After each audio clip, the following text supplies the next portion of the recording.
So, welcome, namaste.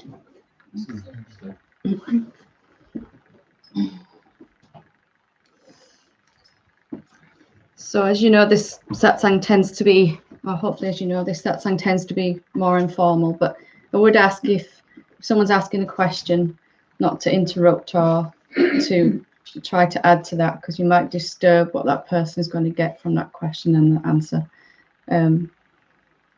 Some of the most important breakthroughs you'll make will be when someone else is asking a question that you think perhaps hasn't got any relevance to yourself, as I used to do. And of course, every question, I came to realize every question is my question.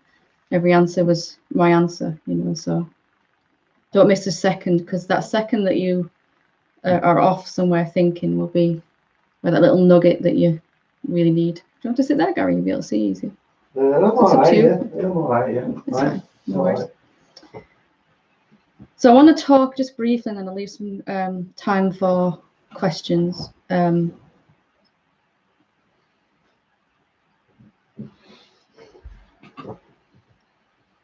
Satsang is for the direct realization of what we are, you know, the direct truth of, and living, seeing that first, and then coming to live as that. And although it may not be obvious immediately, when we ask the question the very first time, what actually am I? What really am I? We get the deepest answer immediately, as well as other answers. And over the course of my own awakening, I really spent some time looking at why did it take me so long to wake up? You know, like what's the reason that it seems to take so long and that it's so difficult for so many people? That's really what I wanted to talk about today. And hopefully that'll spur some really powerful questions that we can get right to the root. Because once you've experienced what you really are, then it becomes your truth. And then the drive comes to want to live as that, you know, rather than just to dip in and out of it. So when you ask the question, what really am I actually? What actually am I? We'll get lots of different answers, lots of different answers. The first that we'll probably notice is our body is here sitting, you know, wherever, watching online or sitting in this room. And the other answer you may get is some thoughts. Mind may comment on that question. I don't know what I am, or I'm a human being, or I can't seem to find myself, or I can find myself, or any number of thoughts, or I don't understand the question, mind might say. And there might be emotional answers. There might be a sense of some opening, so an experiential kind of answer, a sensation, or a relief, or an opening, or a space. And our self-inquiry, asking this question, what really am I, is really the process of looking at these answers in a deeper and deeper way. The deepest answer of all is the one that we all ignore for quite some time. And eventually, at the end of our pathway, end of our journey from starting here to getting right back where we are, we can recognize that deepest answer. That deepest answer is this moment now that the question is asked in, that the body is appearing in, that the sense of opening or relief is appearing in. So I get all these answers when I ask this question, what really am I? I get all of these.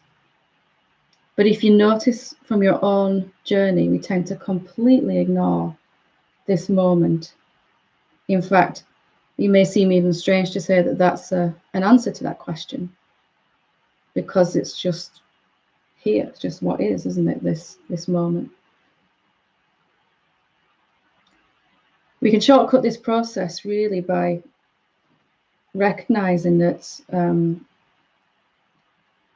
the process is really becoming more and more interested in the most intangible answer to that question. What really am I?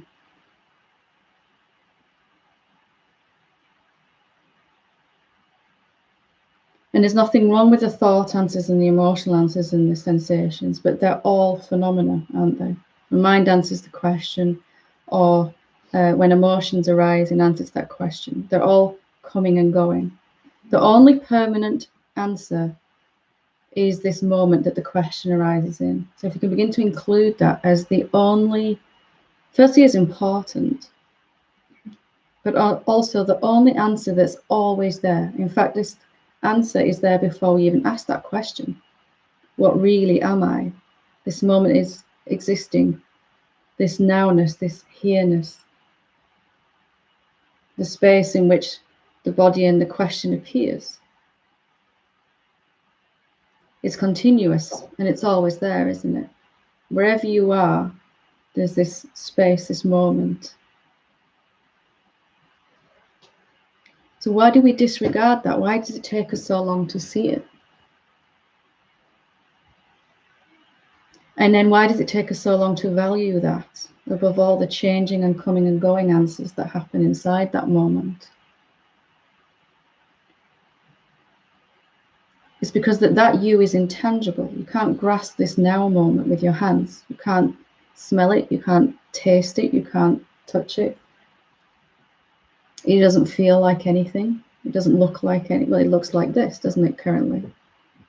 All these things here, objects in this room, and the room, and this moment that it's happening in. But that you is intangible, formless.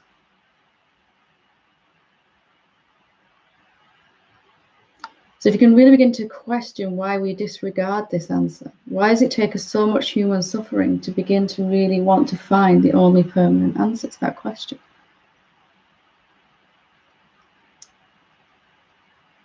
It's because of the way that we're programmed to think. All of our thinking really is that which is tangible and visible and that you can access with your senses is much more real than what's intangible. In fact, most of us start off this journey thinking that the intangible doesn't even exist. It's not here. And that the tangible is real and solid and measurable with science and all kinds of other ways. And if you know me very well, or even slightly well, you might know I have this slight obsession with etymology, the meaning and the origin of words. So I just wanted to read, I've got some definitions off the good old Google. So intangible, the basic definition is unable to be touched or not having a physical presence. In contrast, tangible was, there were two definitions for tangible. One was perceptible by touch, which is kind of obvious, isn't it? Physical. The second one was palpable, tactile, material, physical, or real. So this is from Google, from Webster's Dictionary. Tangible equals real. So every time we say the word tangible, we're agreeing with the standard definition that tangible is real, which automatically implies that intangible is unreal. Tangible, the word tangible derives from the Latin root tangibilis, which means to touch. Could you? To touch. And the definition of tangibilis is clear, definite, and real. It's actual, solid, real, or substantial. So hopefully you can see from this that there isn't, it's not a conscious thing that we all have, but it's an unconscious thing that which is tangible is real, that which is insubstantial is unreal.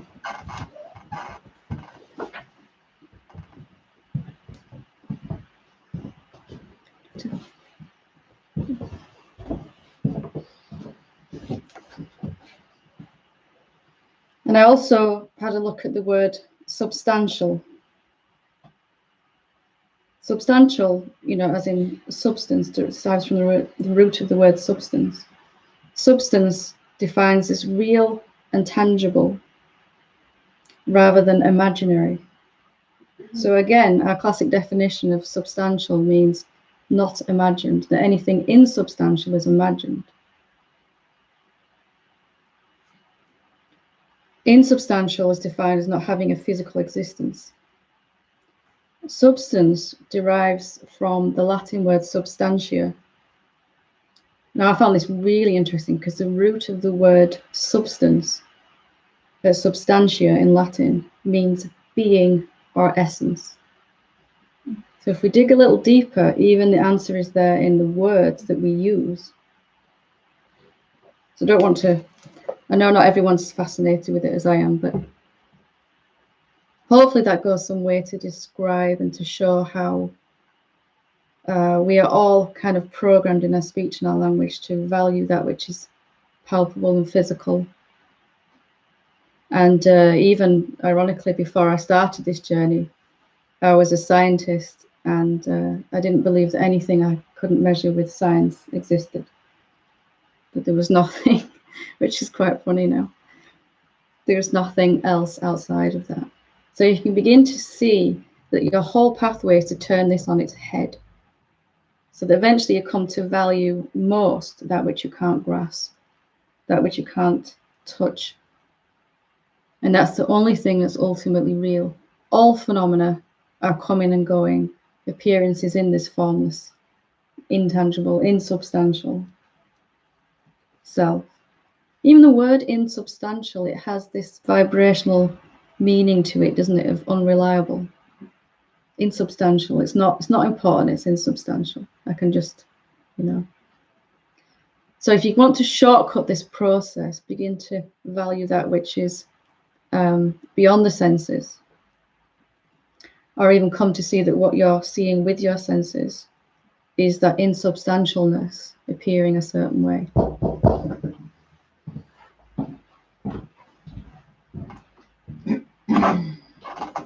So hopefully you can get to the root of what it really means. What it really means to be you much quicker. Yeah. And then you can actually begin to value that more. Begin to value that as the ultimate answer to that question. Much, much quicker. There's nothing else at all that you can rely on. Nothing at all, is there? Even your body, even the thoughts, even the emotions are going to go. There's nothing else that you can take with you out of this life. Doesn't it make sense then to get to the most insubstantial answer as quick as possible? And then you can have fun with the tangibility and the substance and the coming and goingness of it.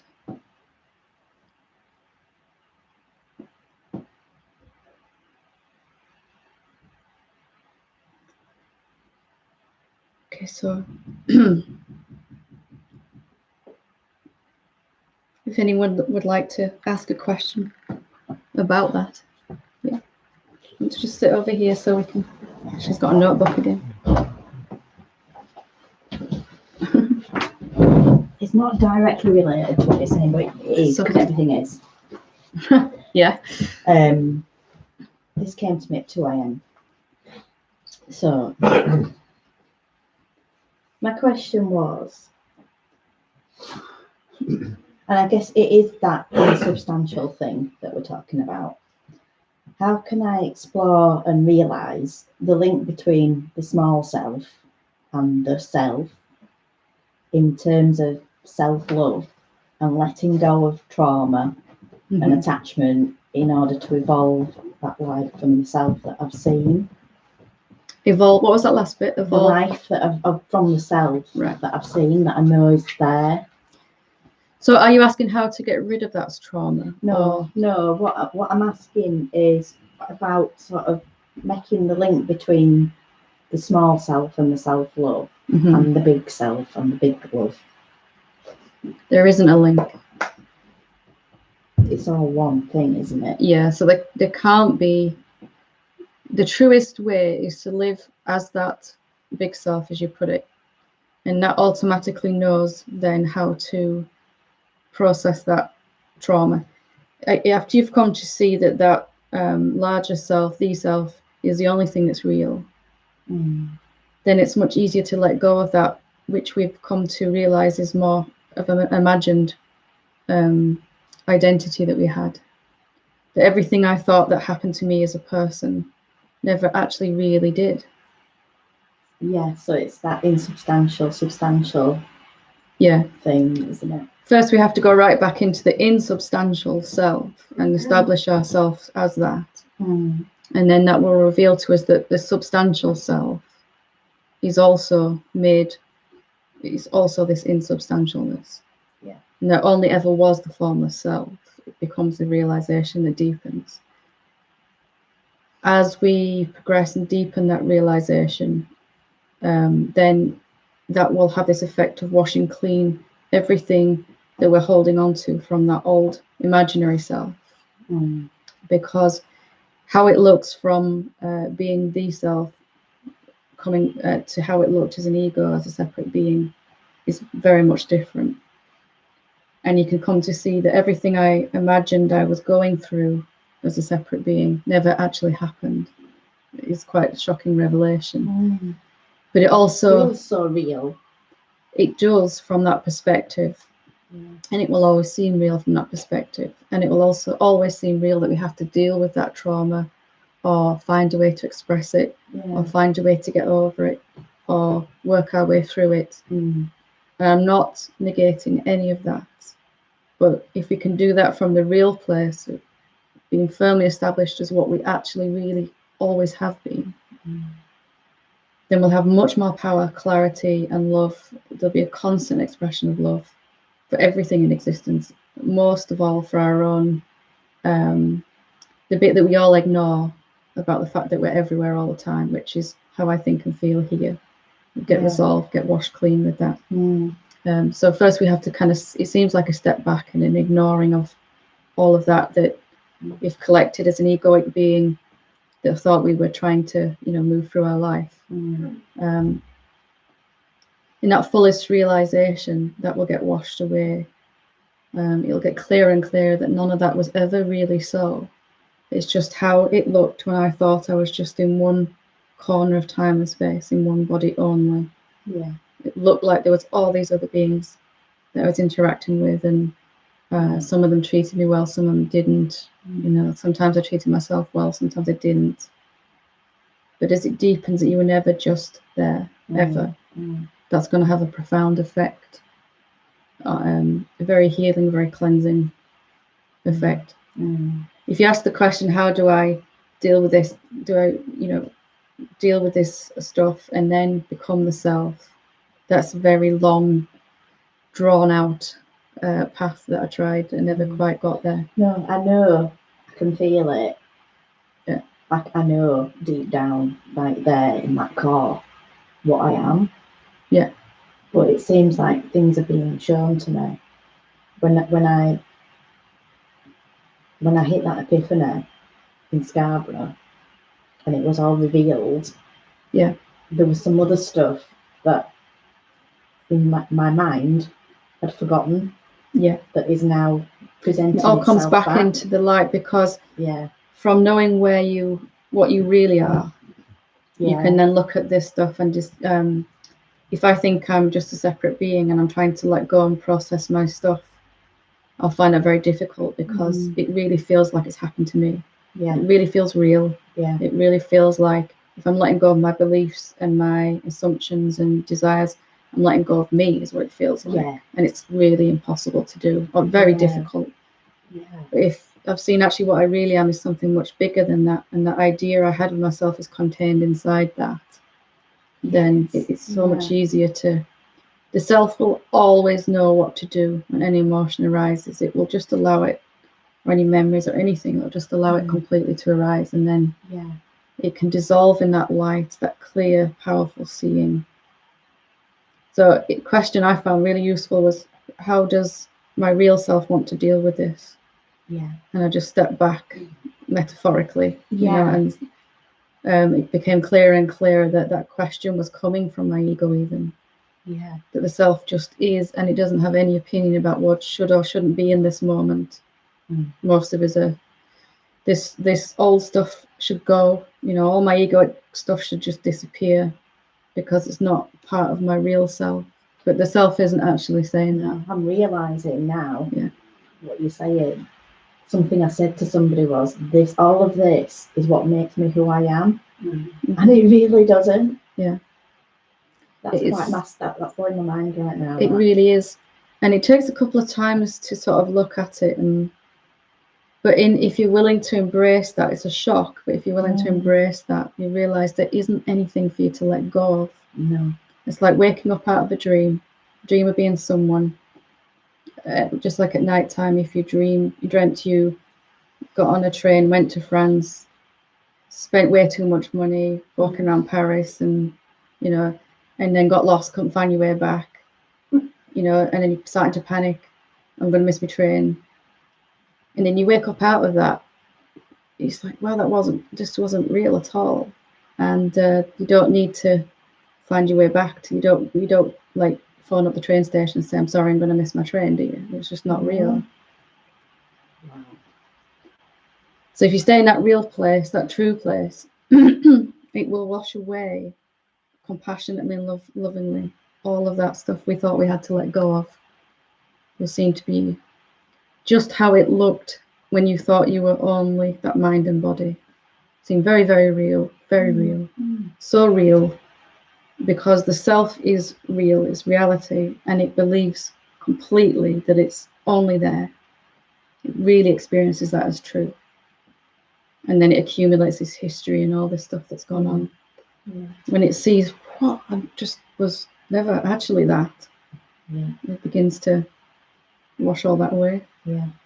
And there's nothing to do in that then. It's just keep seeing.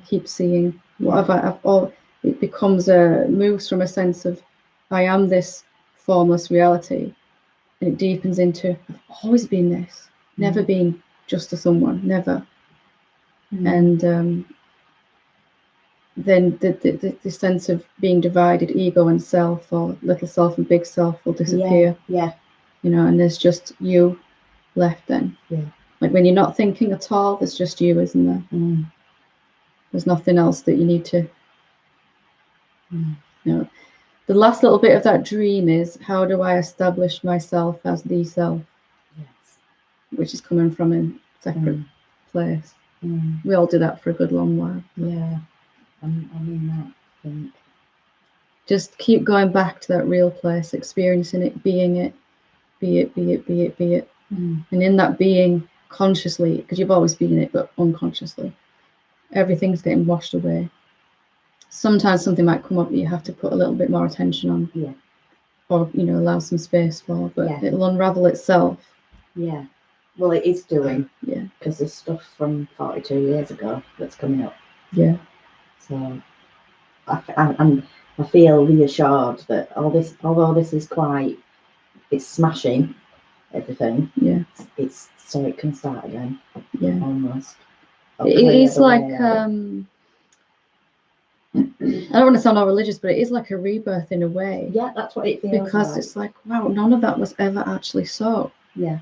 At first, that's like, oh, I don't know where to stand now. Quite shocking. But then afterwards, it's like, oh, thank God, that was never actually. Yeah. You know, that was part of myself, the self, imagining that it's a small, separate being, alone in time and space, and trying to wake up even out of that. You know. So, it's not who I am. So there is no link. It's just to be seen that never actually was. Yeah. Take that scene deep enough, more and more and more, clearer and clearer. It'll have a powerful effect on your mind and body. It'll just wash all this stuff out. You can probably feel it already. Oh, yeah. It's like, it's physical. After a little while, you won't even be able to remember what it felt like to have all that going on. Not because it's not valued. It's just you just can't remember because you know you've always been everywhere. Yeah. Ever clearer. Yeah. Fantastic question. Okay. I know when you bring the notebook, we've always got a good one. Anyone else like to ask? Yeah, come and sit in there. Come to you next, Steve. Yeah, more just intrigue than anything else. A couple of things you were saying. So once, years ago, I had, it always seems to happen when I'm under a lot of stress. I was under a lot of stress and I had a lucid dream. So I was completely asleep and dreaming. And then I went, oh, I'm dreaming. And then, yeah. Is that how it is for you? Because in a sense, you're still in the dream because you still, like you spoke before, part of you will always is seeing things from that point of view. You can't see out of my eyes, for example. Well, you can in a sense. Actually, yeah. But you, I know what you mean. as that body, you can't do that, which is The body can't, yeah. Yeah. So is that what it's like for you? Is it like you're dreaming still, but now you're lucid dreaming as such? So you know that it's a dream, and you know it's all a big ruse, if you like. Just again. There is a stage deeper than waking up out of that dream. So there's reality and the dream. A deeper stage. I like this. Yeah. Okay. There is a deeper stage. That's how it seems at first. Wow, I was never a separate being, and that the ego is more of a functionality, a program, a software that I can use to interact, and know where I'm driving and remember everyone's names and all that stuff. But the deeper stage after that is that even the dream is reality. Anything that arises out of reality is the dreamer. It dreams it's a separate being. The self dreams it's a someone. And then eventually it comes back and sees it's not anyone in particular. It's just formless and everywhere. For a while, it still holds on to the division of reality and illusion. That was not real. This is now real. This is what is real. But the last stage, the final seeing, is if you can come to see that anything that I, as reality and dreaming, is also reality. If reality is all there is to create something out of, then even the illusion must be real. This will confuse the hell out of your mind. You can't think about it at all, although the mind will try. It's like saying, I've got some hot water, I've boiled the kettle, I've got some hot water, and that hot water is the self, right? And then the steam that rises off that hot water is different. It's illusion, it's not reality. But in the deepest seeing, the steam is the same, it just looks different to the hot water. It's natural for reality, for the one to dream that it's somewhere in all these human bodies. It loves doing that for a while, It's enough just to hear about it and want to sort of begin to understand that final division must collapse between reality and illusion, truth versus falsehood, or self versus ego, that, because there's two in that. And when you check your direct experience, there's just the one. Yeah. You're blowing your head open, yeah? Yeah, because I could just ask probably like 1,000 different questions after that, but yeah, right, it gives me something to think about. And the other thing was the idea comes from what might help to make that jump is our egoic perspective is always comparing, right? It works through the senses and through the mind, and it's comparing two different things. The last way it does that is by trying to compare reality and illusion, truth and illusion. It thinks they are different things, right? What if reality is how it looks from everywhere, and illusion is really only how it looks from somewhere? They must be the same thing eventually, because that somewhereness is included in because everywhere. The illusion is just a small fraction of reality. Yeah, but appearing inside reality. Therefore, it must be. Yeah. If I want to, it's a really crappy analogy, but if I want to make some soup and I've only got one ingredient, guess what the soup's going to taste like? Whatever ingredient I put into it. There's only one thing to cook anything out of, and that's reality. Even my dream that I'm a separate being, and all those separate beings I thought I was moving around and having relationships with, and all of that. We've got a problem with language, haven't we? Don't describe it. Yeah, It's inherently dualistic, but it can point towards that which is it's not two. If you look at it from ego, truth and illusion will always seem like two different things. And you have to do that first. You have to go, that's not real. I was never that. This is what I am. But then in the fuller seeing, you won't even want that division. You won't want to divide yourself into truth and illusion even. You can't force this to happen. You just kind of have to be. When I realized there was something else to realize, oh, bugger, I thought I'd got there,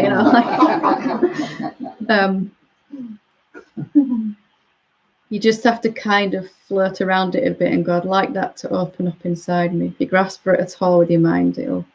I can see that, yeah. I had an issue yesterday and I didn't know what to do about it, and I just sort of asked myself and said to myself, I'd really like some answers to this. Yeah. And lo and behold, 10 minutes later, it happened. Bang, the answers came to me. So with you saying that, what I've just said about that final stage is not difficult to understand because it's already true for you. You are that reality. So just to know that you already are that, you can just wait for it to reveal itself inside your consciousness. And I feel like it's for me, being well such a thinky person, I do have that sense that yeah.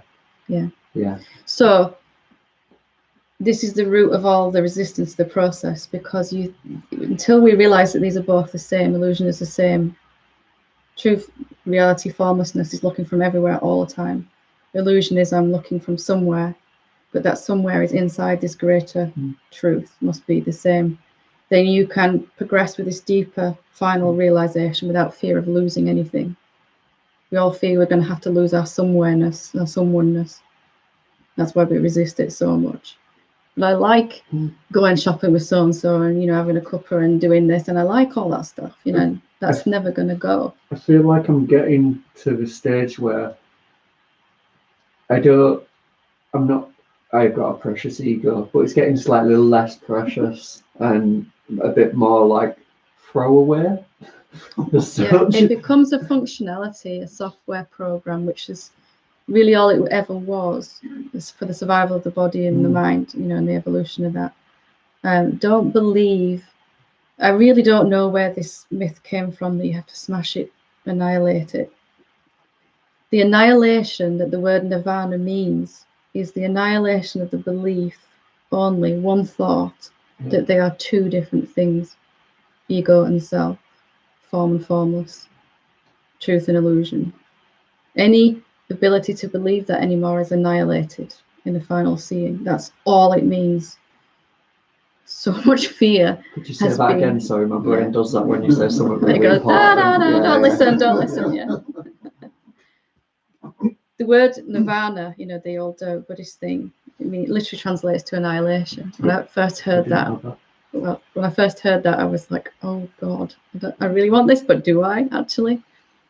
But the only thing that gets annihilated is that final belief that what you really are is different to what you thought you were. Yeah. What I thought I was a dream appearing inside reality, therefore must be made of reality, not different to or separate from reality, which is you. That's the only, it's one belief. All that gets annihilated in the end is your ability to define yourself. Because if you're not reality and you're not illusion, you really don't know what you are. You've got no self-definition and you're free. You're free to dream, or you're free to wait, but you can't ever really believe. You can go back into other people's dream, but you're totally awake. To come back to start and answer that question, I can talk to you like you're a person, or I could talk to you like you're the self. And how it does that will be totally appropriate. Yeah, but I find that difficult sometimes, even when I'm speaking to people within because these you're groups, choosing. because I don't want to offend them by basically saying that problem you're talking about is. Try to not even decide how to interact. Let the self do it. Yeah, well, I came home this morning, had a conversation with a neighbour who's just lost one of their parents. Yeah. And the self immediately said, "I'm so sorry for your loss. I hope it was peaceful." And it's never ever going to say to another body that's Yeah. convinced it's separate. It's not real. Just get over it. You know, you're making it all up. You don't have to be so It's honest. spontaneously appropriate. If you don't try to be appropriate, it will come out spontaneously and appropriate. Yeah, that makes sense. And that is just part of the natural state, talking out of that emptiness, talking out of formlessness. It completely knows how to interact with any other being way better than our ego could ever. It's the first response, isn't it? Just to split them, and a split second the brain comes up with a better idea. Yeah. So that is an option, obviously, you know, but if you still have an idea that I've got to choose which level to interact from this with this being on, it's got to go deeper, a little deeper. Yeah, to the self that's not choosing. It takes a little bit of trust at first, just to, you know, if I don't think about what I'm going to say, what I'm going to say will be completely relevant and appropriate. You spoke about a few weeks ago, and I've been practicing it in my decision making. And like you say, it does take practice. And I've noticed when I just go with stuff, it always works. And as soon as brain and mind get involved, invariably doesn't work quite so well. But it's a practice, and like any practice, you have to fall over. Like a child learning to walk, you have to fall lots of times just so. And make some bad decisions by choosing in the process definitely. To get really fed up with that. But there's no consequences anyway. So if you keep focused on that deepest answer that we began with, you'll find everything just fixes itself and unravels. All the problems unravel themselves. Problem will appear, and then even before you can think, what am I going to do about this? The solution appears. Sometimes the solution appears before the problem in the timelessness, which is quite fun.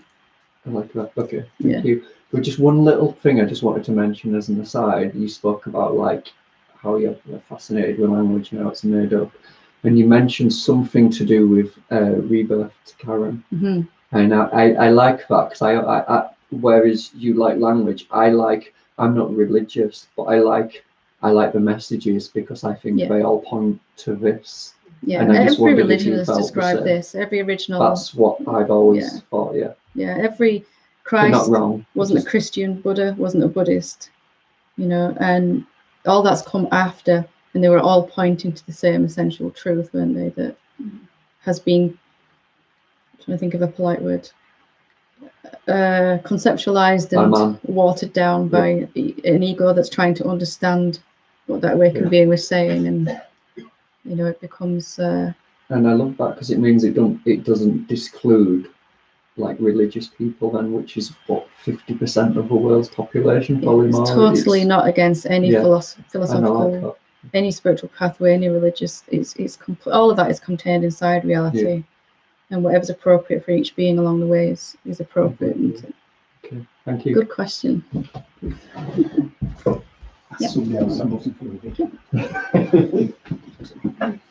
Anyone else like to? Yeah, take a seat. We'll do you next, Steve.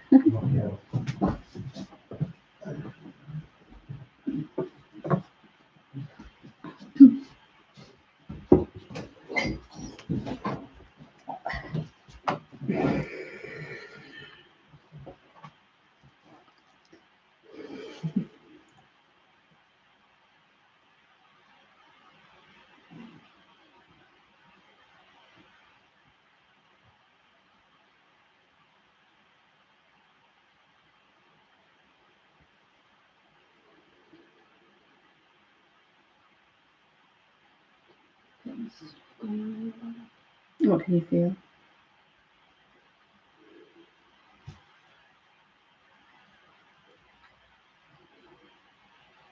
Usually, sometimes there's lots of emotions and sensations shifting around.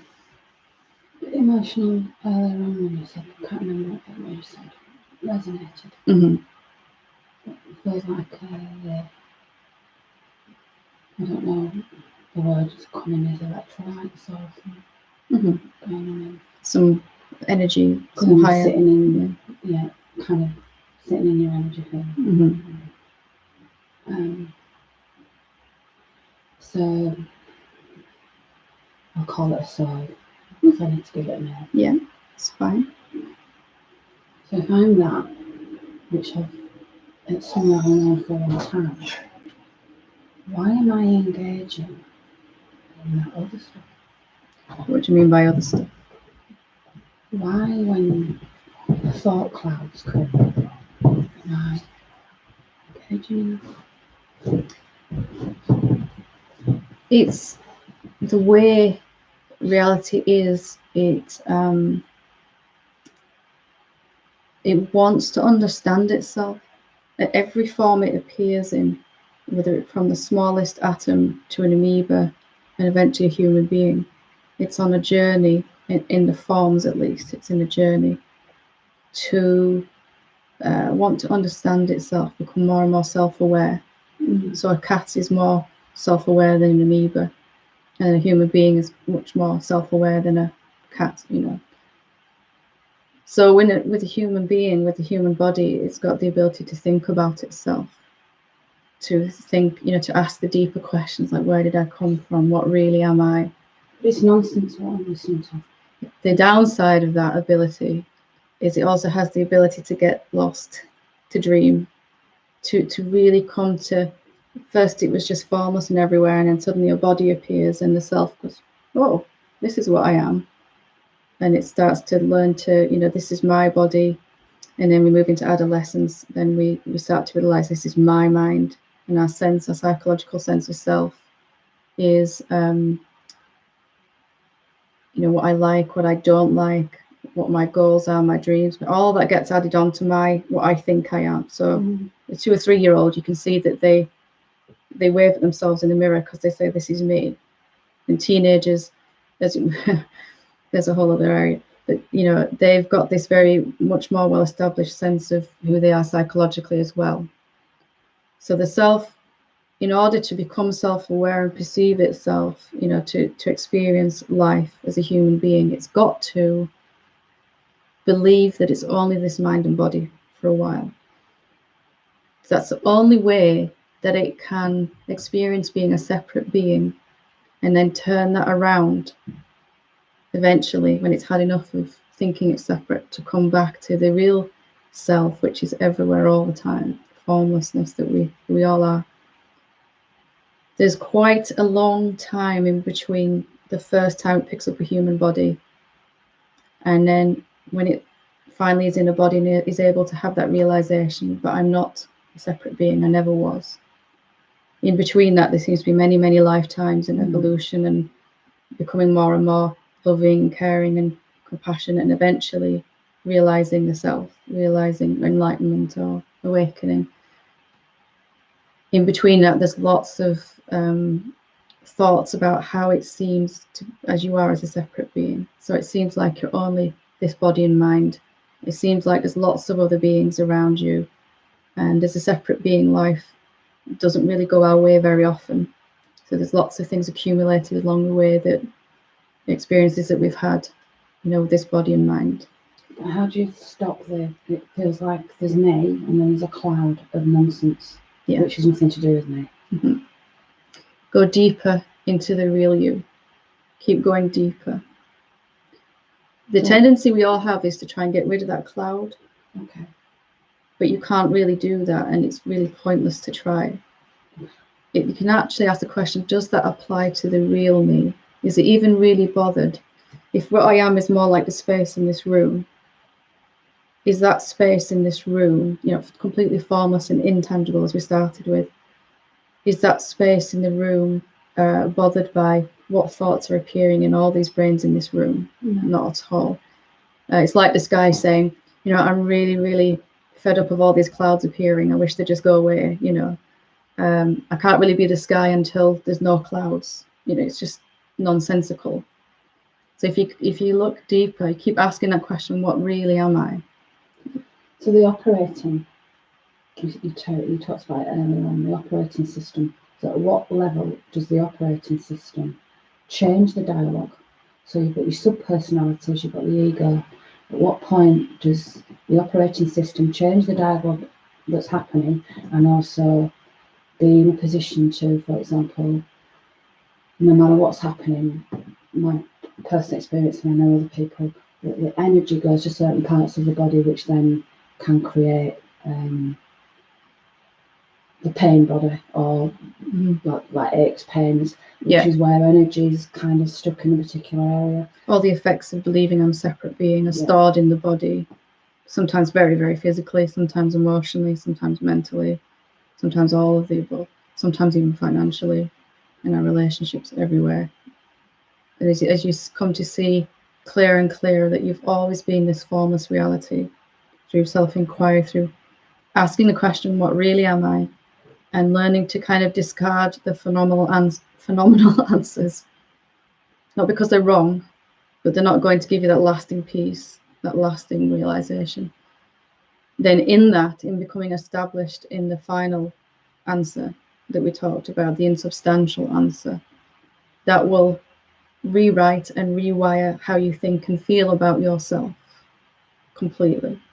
It will just work its way down through your mind, your emotions, your body, right down even to a cellular level, cleanse it all out.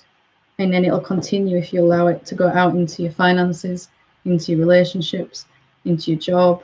Everything will get a new perspective, that rebirth that we were talking about. It will just begin to, you'll be operating from the right software that I am everywhere all the time, always have been. But you'll also understand that most beings haven't realized that yet. You'll just be able to clearly remember. It's not even remembering in the end, it's just automatic. Just as it was automatic for all of us at one point to believe we were just this separate being.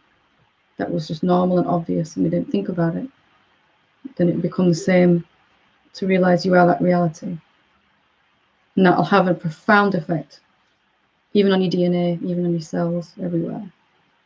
And eventually your whole life and everyone around you will begin to feel it as well. Do you still get thought clouds? Nope. I don't know where my mind is at all. Can't really. Every now and again a thought will pop through and it's kind of humorous. Every now and again mind will say, you're never going to get this. You haven't really got it. You're just joking, you know, or something like that. And it's just really quite funny because it's just cloud floating through the sky. But you'll forget what it is to obsessively have to follow thoughts. And you'll forget what it feels like to feel bad. And you'll forget what it feels like to feel tense. And you'll forget what it feels like to suffer. I can vague memory of being a separate being, but it was pretty awful. That's all I can really remember about it. You know, but there's still a compassion. You can still interact with others, obviously, that haven't seen it yet, you know, and don't want to see it yet. More importantly. You're very welcome. They've only got one answer really, which is always just to go deeper into the self. We notice that. Steve, are you? Yeah. Time. I have to try and find a different answer for you now. Yeah, it's well, we'll go a bit deep. So it's Just go deeper, yeah. It's not as specific as these. I don't know it never she started there. Make it up. But I think right. I'm neither up nor down. I'm sort of a little bit flat maybe, but a couple of weeks since I said something, I were sort of flying, and then Tuesday, Wednesday, I'd sort of seen but it sort of became very obvious what we've been talking about, and then it sort of closed down again. Yeah. But in the meantime, I felt very much back in my mind at the same time. Mm-hmm. And so I sort of let it slip, but not knowing I've let it slip. I'm trying to meditate, like I said, meditation. It was just talk. It was still going on up now. So it's not nasty stuff. It's not. Just noise. It's just distractive. Static, yeah, just distractive. I'm out of my hand. It's like talking to somebody. I'll get into a conversation. Yeah, and find myself doing that a lot. But it's not unpeaceful. Yeah. It's like a sort of daydream type thing. Yeah. And you said go deeper, and then I thought, well, man, yeah. And then I think sometimes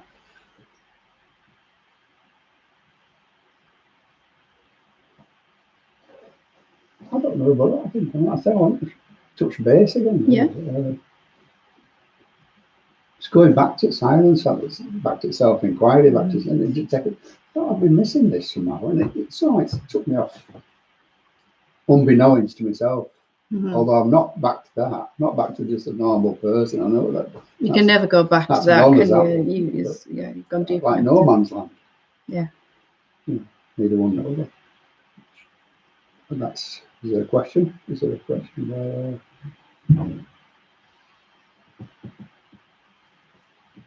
What's happening is reality is beginning to perceive itself more and more clearly, more and more frequently. Every time it sees itself deeper and clearer. But what that looks like experientially is reality, dream, reality, dream, reality, dream. And when you're dreaming, you're completely dreaming. There's like so many thoughts and I'm gone. And that's how it always was. But you're seeing it clearer because you're much more able to notice. Before we were just all stuck in that dream, not knowing we were dreaming. And then the question arises in the dream, how do I get out of this dream? And then that leads to a glimpse of what's really here. And that openness then is going to allow that to come back more and more each time you see it. If you look back since you started this process, each seeing you've had has been clearer, more has been revealed, feels more final, more complete. And that'll continue to happen. And it's seeing clearer and clearer that it doesn't matter what's going on in that dream, whether I'm completely lost in thoughts 90% of the time, even. It doesn't matter to reality, the space in which all this is appearing, the formlessness. That's what I mean. It doesn't seem to be effective. It doesn't mean it didn't like that. That's why it's so easy to fall into it, because it's like, you. In the end, in the attention, how it was for me, my attention was always zoomed in here to start off with, completely. So much so I was missing everything that was going on. And then through self-inquiry and questioning, I learned to kind of open it up. And then it would close back again around thoughts. Right, I want to, ask another question. And right at the end, it was doing this, and I got really annoyed with it. So there's like a final push to get it to stay, and it loses your attention loses the ability to contract around an object, like a thought or a sensation or a person. You still notice them with the senses, obviously, and you feel thoughts, emotions and thoughts can come and go, but you've lost the ability to contract yourself around it and only focus on it in the end. It's like flexing a muscle, isn't it? There's an opening, a more global way of perceiving. So whatever comes in through my senses is just coming in, and there's nobody interpreting or fixating it's just wandering through. Yeah. I don't feel any that silence. I'm sort of Mr. Silence. Silence, but I ain't looked for it. That's what I'm saying. Because I've been busy. Because the one that would look for it is disappearing. Right? Is melting, is dissolving. Yeah, the one that decides silence and noise is disappearing. The one that chooses between the dream and reality is disappearing in the question. Right. What that looks like experientially is most of the time there's just nothing, there's just peace. And then suddenly the egoic sense of self pops up again and has a lot to say. I haven't done any self-inquiry, I haven't meditated, and I can't do that. I'm losing all my work that I've done. Right. But that's really because more and more of the time it's just not there. And there's just peace, When it does pop back up again, it panics because it thinks, well, it's been a whole 2 days and I haven't asked a question or anything. That's right. I'm losing ground. But it can't see that it is the one that has to dissolve, the one that thinks it has to do the work. So as that melts away, more and more, there's just you with sporadic moments of insanity of the dream. Bless them. Yeah.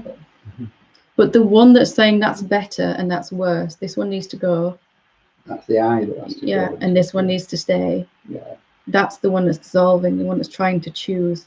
That's what the ego is. It chooses from two options. high, low, rich, poor, hot, cold, ego, self, form and formless. It's always doing that, isn't it? But not to do. Say again? Not to do. Not to do. You said go deeper. Go deeper, but not to do. Not to do. Keep seeing, keep seeing. It's just more of an openness now, isn't it? I'd like that which I've seen the other day to reveal itself again. Yeah, I've had that. I was ask it to be shown. And as I said to Rich, it cannot be withheld from you. If you want to see it, it has to be shown. Don't believe any thoughts that it takes a long time or it's difficult. Ask it how long would it take? They're all actions very animated sometimes. Good stuff. It's just an openness, isn't it? It's an openness now. Right, you're at a place now where there's nothing you can do to make it happen, and there never was. Never was clear. Well, it's more and more clear that hopefully that just to want to see is enough. And the more you've had a glimpse of it, the more you know that's true. The more you know you are that. The more it's obvious. Oh no, Ed's saying it. Maybe imagined it. Yeah. Straight thing. It'll always say that. Last thing my mind said to me was, "You're making it all up. You haven't realised anything." It was just so funny. It took me about 10 minutes to stop laughing afterwards.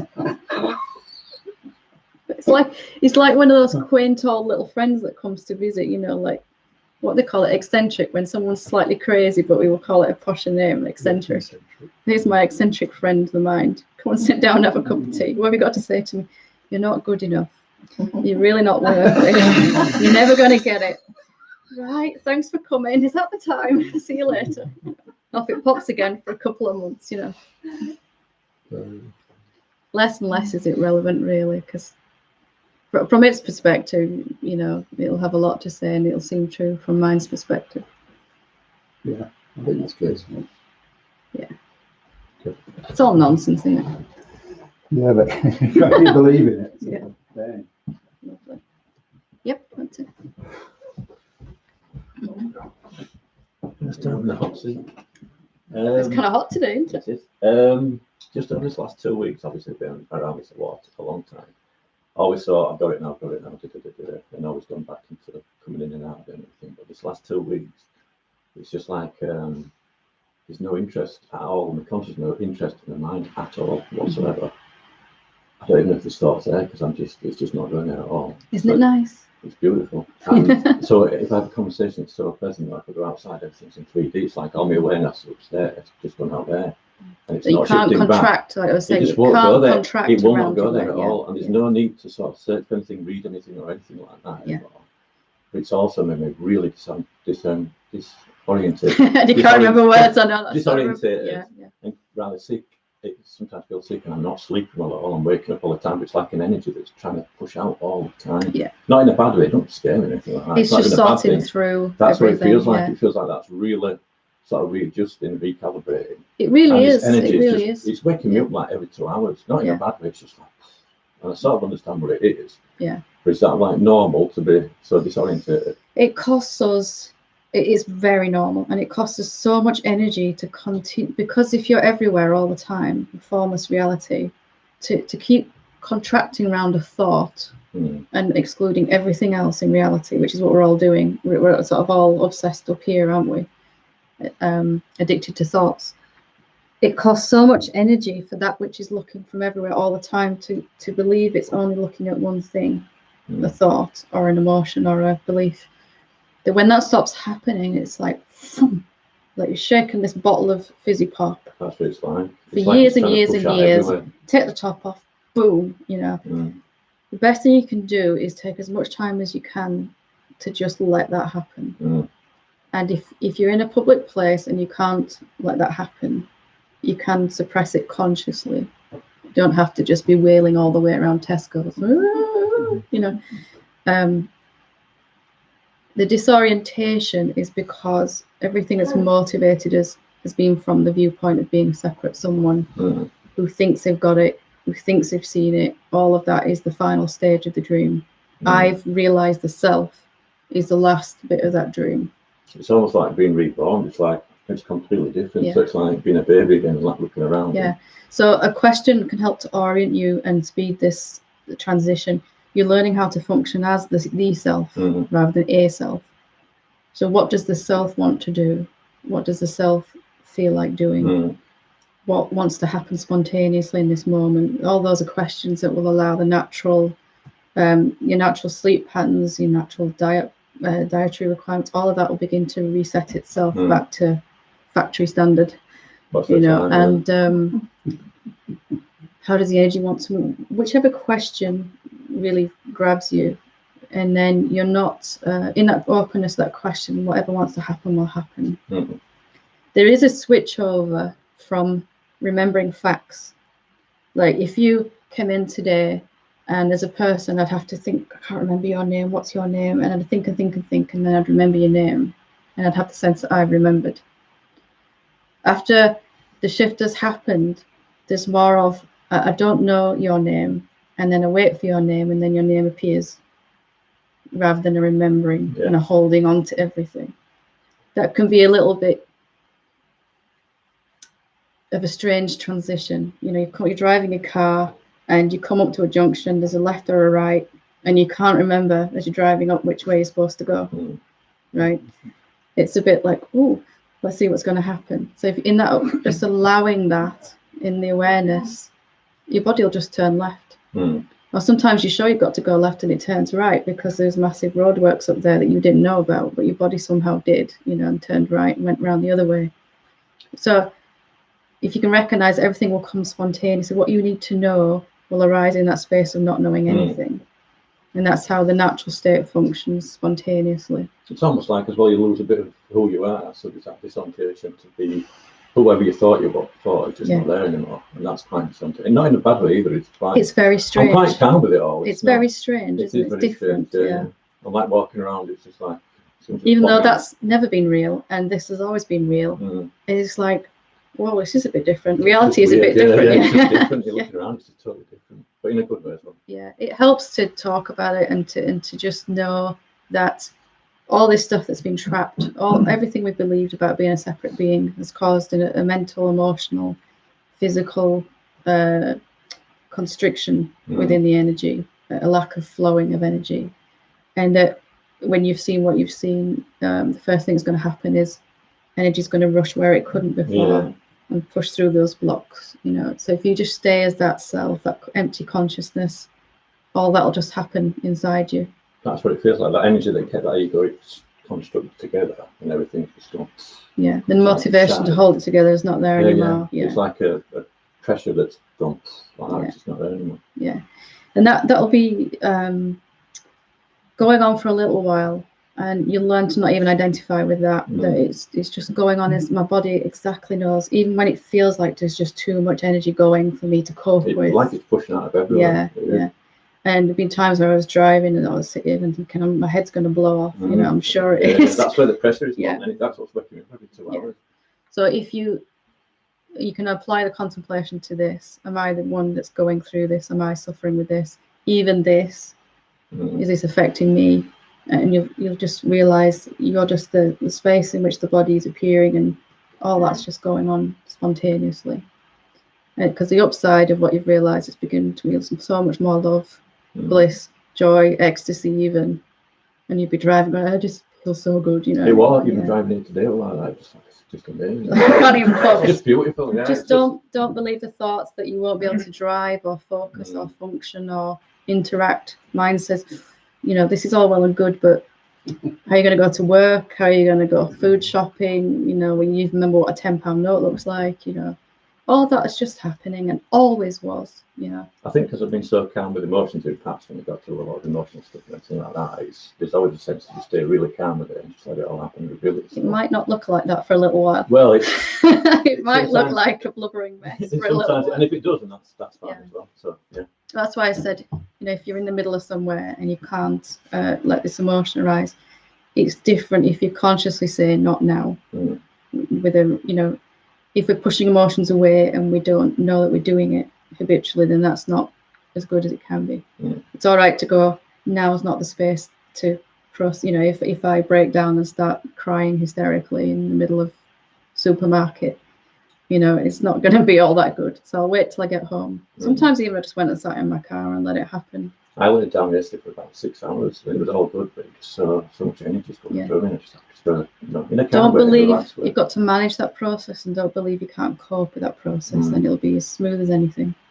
And it's weird not to be involved there anymore. It's just like it's nothing to do anymore. It's been such a fixated habit. Yeah, because it's nothing to do anymore. There's no drama to sort out, no worries or anything. It's just like you don't know what to do. So use a question to orient the attention. You know, use a question like, what wants to happen now? What wants to come through this body and mind now? What does reality want to do now? You know, something like that. Yeah. Give you a little bit of focus while the switchover's going on. Yeah. That's right. Enjoy it. Yeah, I will. You worked hard for it. Well, not really. Cheers. Anyone else like to ask?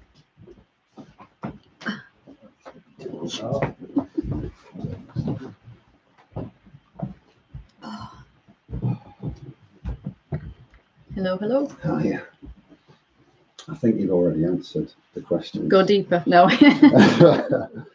But I'm going to ask it anyway. It's really good anyway, yeah, because it's come from a different place, from a different person. Well, I realise it's my mind that's asking the questions. That's fine. You know, so it's like, well, is it worth doing it anyway? Is it worth asking the question? Some you have to ask. It's my mind that's constructing the question. Some questions are really intelligent, though. You know, mind will ask, like, how do I go beyond the questioner? You know, that type of question is really... It does feel like there's a reason why I want answers to the questions. You know, it's worth doing so that I can get a non-mind answer, if you like. But the question is coming from, you know, I've read your books and Dissolving the Ego, and it talks about being aware of awareness, right? So I can, in this moment, here, now, be aware of awareness. Yeah. So my question is, while I'm doing that, while I'm here in that, what's the difference between me and you? And the second question is, I know you've talked about when you're in suffering. I remember you talking about being on the step. I think you had a cup of coffee. Yeah. And it just got to the point where... Oh, the fear. The fear. And you went from something to something in that moment. There was something where you changed. And you went, if my memory is correct, you went, so there was something that happened to you that kind of went from small self to big self or something like that. I may be exaggerating, I may have picked it up wrong, but just where I am in the process of waking up, or whatever you want to call it now, that's the real focus. It's like, well, something happened to you that changed. It changed your being. It changed you from a small self to, you know, letting go of all that. And I know that I can read your books and I can be with you and I can work on being aware of awareness, the knower, here, now. You've got plenty of ways in. So there's ways in.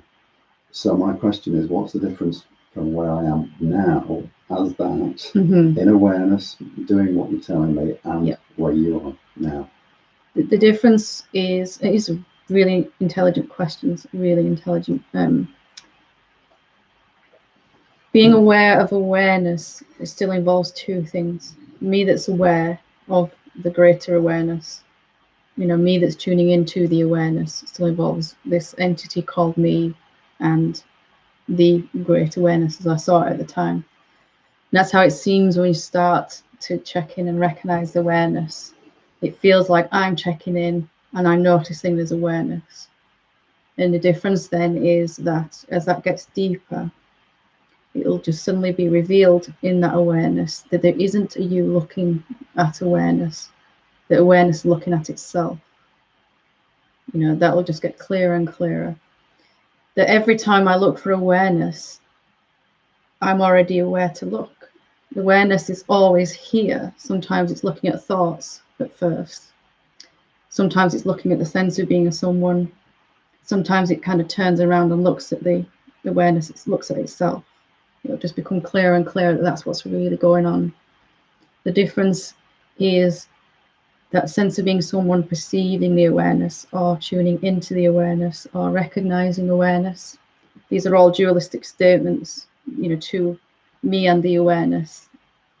That sense of the two begins to dissolve. And it's seen that I can't really find any difference between my awareness and the awareness. And I can't really find any end to my awareness. Like, where does the awareness start and my awareness stop? You know, how can you draw a dividing line in something that's intangible like awareness? It becomes much clearer. And when this shift happens, your identity begins to move. What you know yourself to be moves from being someone that's recognizing the self, the awareness, to actually being that self itself, the awareness recognizing awareness. And what the major benefit of that is if you are someone tuning into awareness or being aware of awareness, you can lose it and you'll have to keep tuning in. It'll seem to come and go. And then really all that's happening is attention is going to the awareness, then back to thoughts, to the awareness, back to thoughts. And these thoughts it's going back to are usually I've lost it, I can't find it, where's it gone? I'll never get it back, I'm never going to realize it, I'm not good enough, you know, all of that stuff. And then when it's clearly seen, which comes from as you focus on the awareness itself, there's more and more power coming into the body, more and more power coming into the mind, which gives it a clarity, and the mind begins to relax a little bit in the practice. And it's spontaneously revealed that there isn't a me looking at awareness. When I ask what I am, and I ask what awareness is, I get the same answer if I don't go with the mind answer. You know, there's just this intangible thing that isn't a thing. And I get that same answer when I ask what I am, as I ask what the noumenon is, or what the awareness is, or what the self is. It becomes clearer and clearer. All I get is this moment as an answer, or intangibility. So the identity then shifts from someone recognizing the self to actually being that self, which is huge, because then you begin to live as that self naturally. It begins to come into your life in a very conscious way. Does that make sense? So is there continuous, do I go through a process of a continuous change of identity as I get used to, being an identity as everything, as one and everything, back to an idea that I'm a separate? Am I oscillating? Is that what it is? It's you going through a process. That's why I'm interested in what happens to you on the doorstep when you have your cup of coffee. And yeah. So, did your identity leap? What was the process that happened in that moment?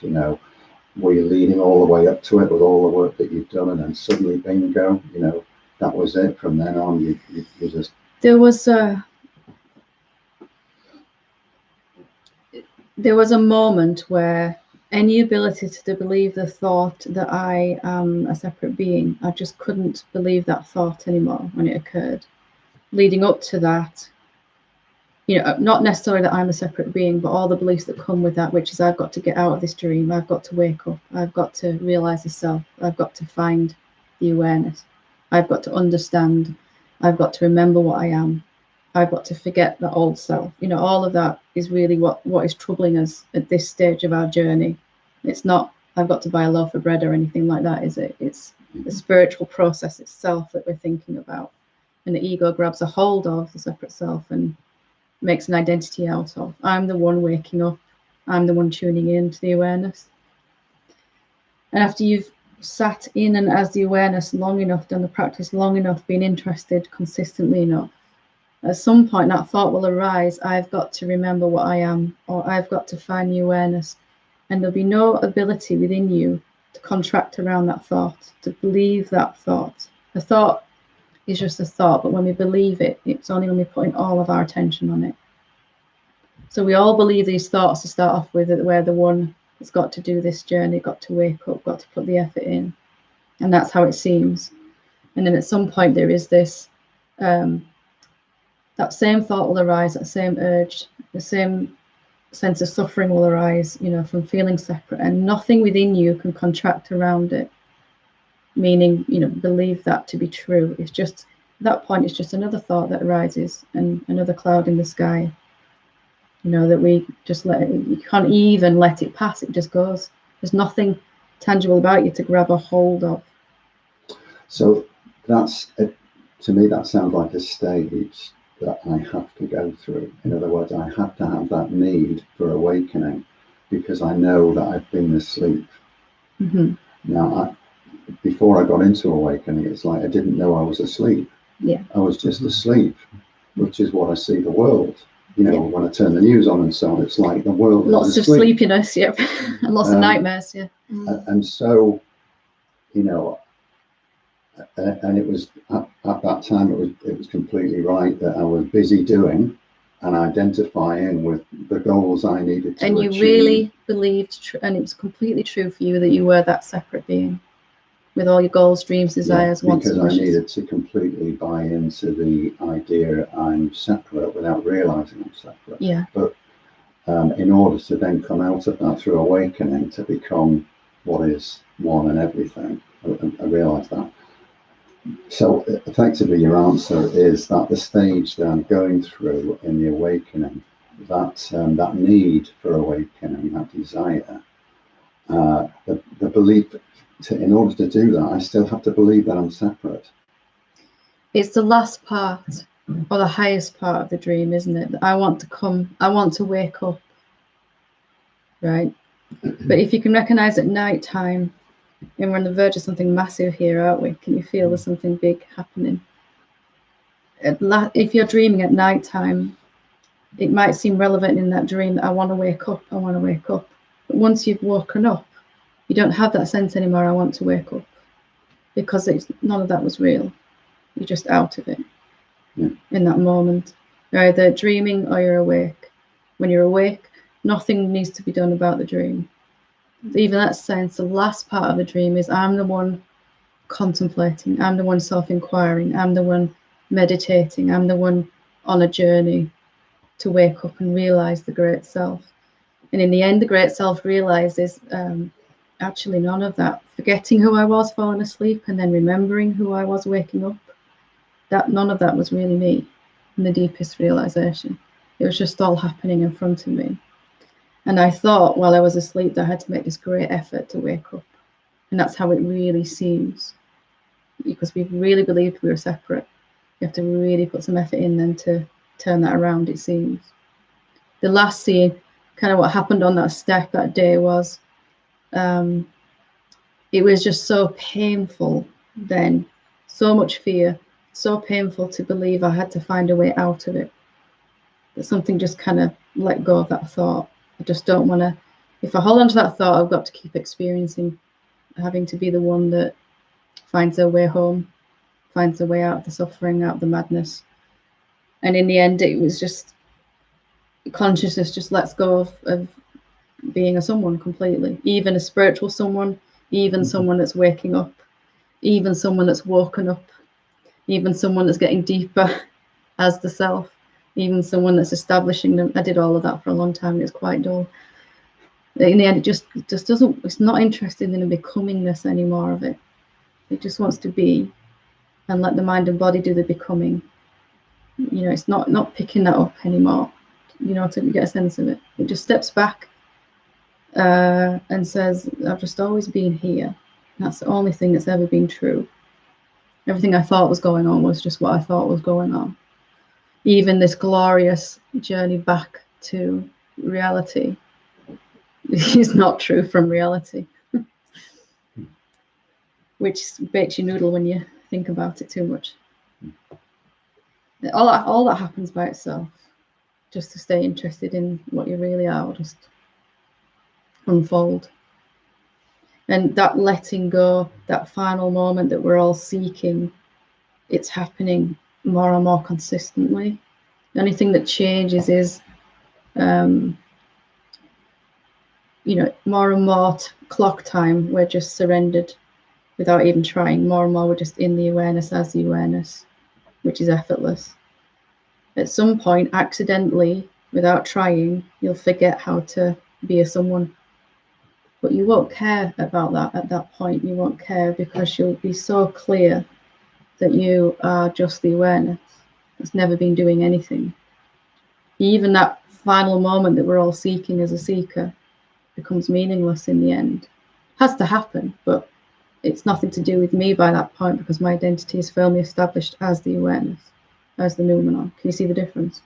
It's just another aha moment that happens inside you.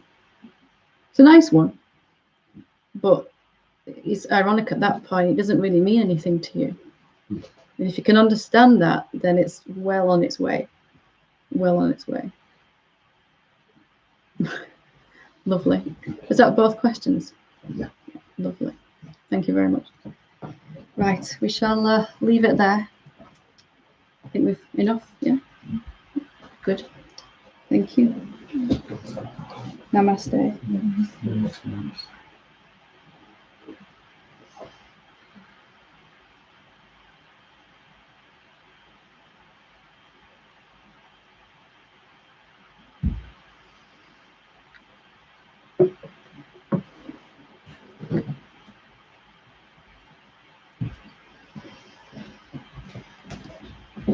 I'm second in the loo, by the way.